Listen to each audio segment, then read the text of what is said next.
When I was 29 years old, I had my son with me and I took my car and I went over this little wooden bridge that was really ice-filled. So I braked on it and I went slowly over the wood rails into a pond of water. The car was upside down. The water was filling right up.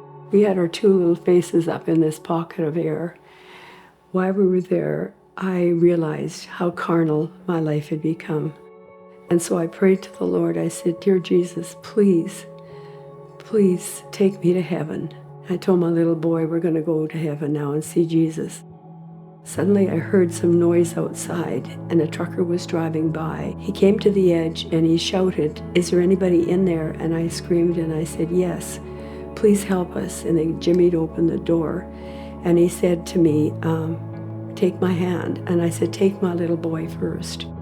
After that, I really reflected on how I really needed to, at 29 years of old, not be so selfish, but to focus on the Lord.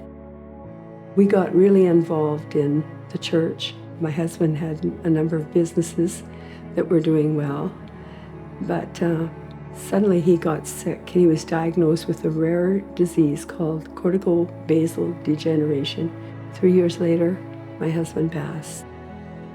I just didn't know how to cope with that, He was my high school sweetheart, and we had been married for 59 years.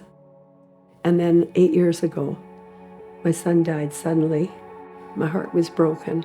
I was in a very fragile place. I just felt beaten up. I wondered why the Lord would put me through this, but I gained my strength from being a Christian. I never wavered from that fact at all, but it was the darkest period in my whole life. After that time, I thought to myself, I need to find a church. So I came to Coastal and I just loved the preaching of Pastor Dave. He was so relevant. I remember the first time I came to Coastal Church, Pastor Cheryl met me outside and she says, "How are you?" I said, "I'm fine." She said, "What's new in your life?" And I said, "My son just died this week." She was so kind and sympathetic to me.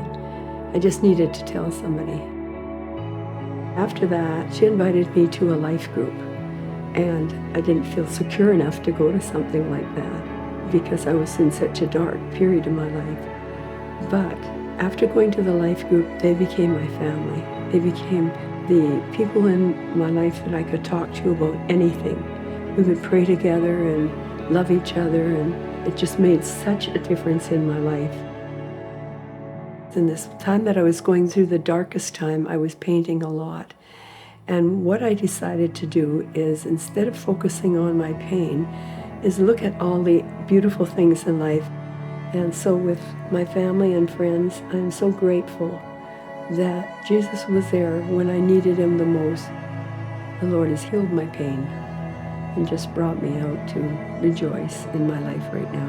Every day is a gift.